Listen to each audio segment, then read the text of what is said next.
Wake up, Raleigh. You've made it through the week. I'm Matt Peiken, and this is your local newscast for Friday, January 9th.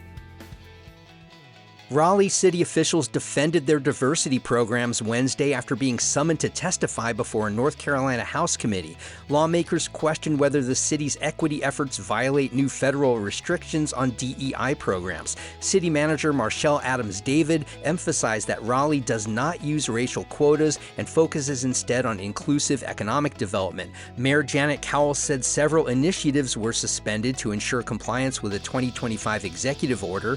Officials cited programs like a small business expo and employee ownership support as race-neutral strategies to boost opportunity. Read more about this at NC News Online.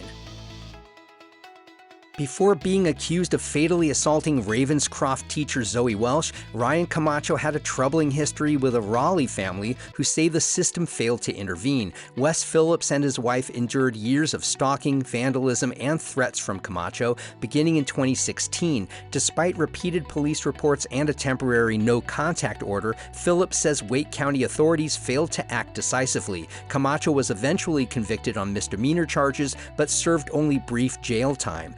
Phillips believes Welsh's death might have been prevented had officials taken earlier warnings seriously. Read more about this in the News and Observer.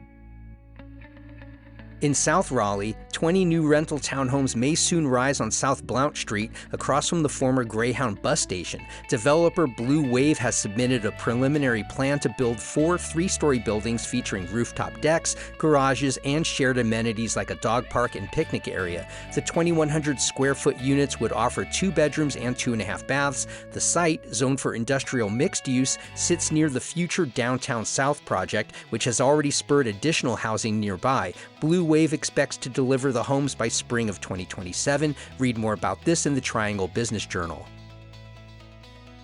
Raleigh continues to attract new residents at a brisk pace. According to U-Haul's 2025 Growth Index released this week, the metro area ranked 8th in the nation for net one-way U-Haul moves based on over 2.5 million transactions nationwide. The nearby suburb of Garner also made the top 25 among growing U.S. cities.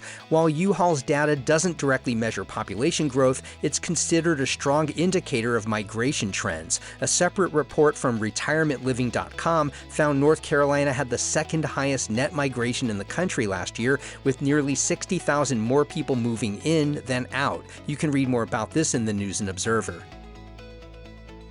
And North Carolina's only Black-owned children's bookstore, Liberation Station, has reopened in Raleigh after a 7-year journey. Founded by Victoria Scott Miller, the store closed in 2024 due to safety concerns, but has now reopened in Washington Terrace, a historically Black neighborhood. The new space stands on land that once held the Seawall Plantation, now marked with a historic plaque. Every book is by a Black author, handpicked by Scott Miller's family. Liberation Station also offers community resources, programming, and a podcast studio for preserving family history. You can read more about this at WUNC.